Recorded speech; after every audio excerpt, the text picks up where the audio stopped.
In these times of war, in Syria, Iraq, Palestine, and elsewhere within each of us, this piece pins down to the making of coffee, that small sense of normalcy we seek to move on from one day to the next.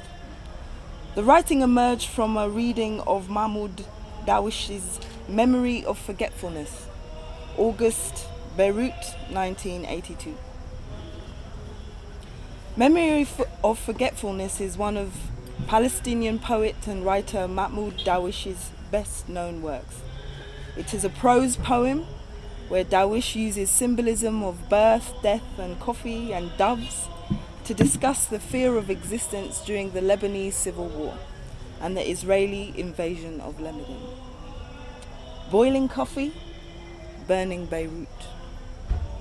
A war. The war. A war never ends, you know. Even when it does, it remains on the bodies and in hearts, in past economies and future histories. War. Mine, yours, theirs, yet all of ours, this war.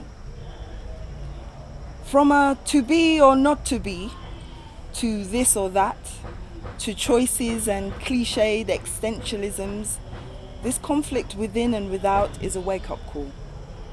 It rings at 6 every morning, precise, on the dot, like the cheap plastic clock beside your bed, a discard from an old love affair. The I being you, being all of us, wake up to the bugle that announced the day's war. Toast versus cereal, idli versus upitu, red versus blue, lover versus spouse, living versus existence, mundane versus mundane. I don an armor, a different one every day, to suit what battle has been called for that day. You have to prioritize, you know.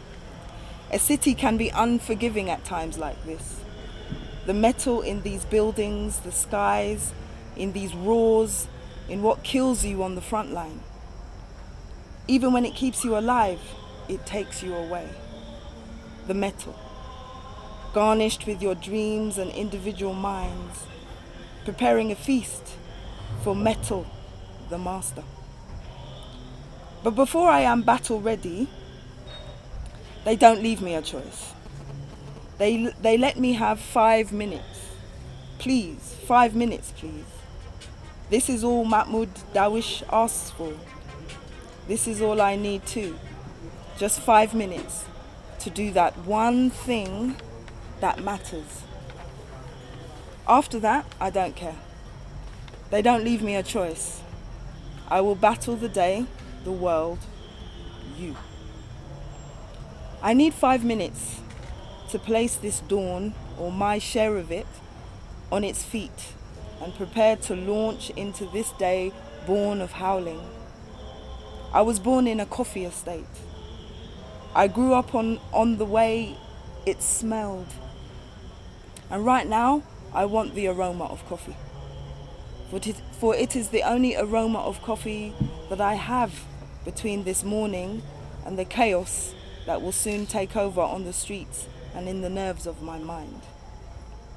The aroma of coffee, so I can hold myself together, stand on my feet, and be transformed from someone that crawls into a human being. After that, coffee, we can go, the day and I, looking down the streets for another place, a safe place. A safe place where someone else will fight my biggest wars for me, wear my armor, and keep me safe. For this, I need 5 minutes. I have no personal wish other than to make a cup of coffee. I know coffee well, just in the way that I know instant coffee is not coffee. It is just branded, stamped and sold as coffee. When you know coffee, you also know that you have to make it with your own hands. It's a solitary and silent activity. The day's first coffee, the virgin of the silent morning, will absorb any words a bearer of your cup on a tray will utter. It could be a simple greeting, yet words burn the coffee. When you know your coffee, you know you don't want it to burn. Coffee is the morning silence, early and unhurried. When a war is waging outside your window, waiting for the 5 minutes to be up, waiting for you to pick up your gun, your mind, and open the front door and let it in. The silence is all you have. Don't be greedy now. 5 minutes is more than what most people can ever fantasize about. These 5 minutes, devoid of the shelling, the screams, the roughing up of your naked body, comes with a privilege that you have acquired. Let's not examine by what means you came upon this luxury. In the only silence in which you can be creative, be yourself. In these 5 minutes, you get to pour some water into a small copper pot with a mysterious shine, yellow, turning brown, and you place it over a fire. It's not a wood fire. Even with your privileges, you are not allowed that. Not here. Not in the midst of your wars. The street is outside. Some wars have begun long before you were up. Peep down and you see them. Fruits and vegetables are being sold from carts by vendors. They lavish praise on the pathetic way as they meddle, hoping you or someone like you will pay a few coins extra. The reality of the street can wait. By now, 2 elements, fire colored green and blue, and water, roiling and breathing out tiny white granules that turn into a fine film and grow. They've made contact. I do not take my coffee with sugar. But for the man lying across my bed by the window, fast asleep and snoring, I will add 2 spoons of coarse sugar. The bubbles in the pan settle down when the granules fall, but spring up again. Only one substance will settle them now: coffee. A flashy rooster of aroma and Eastern masculinity. Remove the pot away. The way you orchestrate the dialogue between hand and liquid will tell you the flavor of the day. Maybe you will get to stay in and escape it all. Maybe you'll have to walk into the streets ready for life, prepared for death. They say that the hand that makes the coffee reveals the person that stirs it. Therefore, coffee is the public reading of the open book of the soul. Is history not bribable? Asked Darwish. The history we know is full of bigger wars, of big kings and big armies and bombs that efficiently obliterate my personal history, your personal history. Who documents our wars? No one wants to forget. More accurately, no one wants to be forgotten. Some build forts to last longer than the name that will be forgotten. Some give birth, burdening children with the task of carrying a name forward. But what if one wants to forget? Forget an old identity, an old name, an old mistake. Is there enough forgetfulness for them to forget? But enough of this talk of the coffee shops of Beirut, where identities are measured with pieces of paper. I will make my coffee now. Conquerors of my soul and my body cannot deny me the aroma of coffee, at least not the memory of it. Take a spoon of ground coffee from the blue jar you brought on a whim.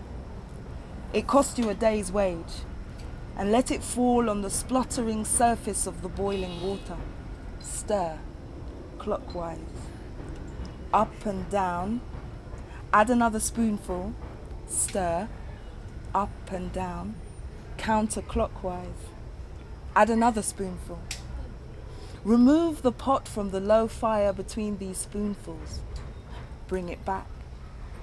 Dip the spoon. Lift up the dissolving powder. Let it fall back smoothly. Repeat the above. Water will begin to boil again. Your blonde coffee boils on the surface, threatening to sink. Turn off the heat. Let the metal scream and be crushed outside. The vegetable vendors can't wait. Pour the coffee into a little white cup. Dark-colored cups spoil the freedom of the coffee. Then, a first cigarette, flavored with existence itself, with this first coffee. No coffee is like another. And my defense of coffee is a plea for difference itself. There is no flavor called coffee. Just like textbooks in school describe how water has no taste, coffee is not a concept. Every house has its coffee, and every hand too, because no soul is like another. Like water, it meanders and bends and sighs and runs over many surfaces. It wraps itself around me and melts with longing to go up to the mountain, the way I long for you. It does go up the mountain as it disperses in the gossamer of a shepherd's pipe, taking it back to its first home. Like the sound of drums, like a dying fire carries into the faraway hills, the aroma is the offspring of the primordial. Its journey began thousands of years ago, like yours, like mine. Coffee is a place. Coffee is a breast that nourishes men deeply. A morning born of bitter taste, the milk of manhood. Coffee is geography. I have made my coffee. I have no other excuses now. The war slipped through the creak in the window panel and has come into my bedroom.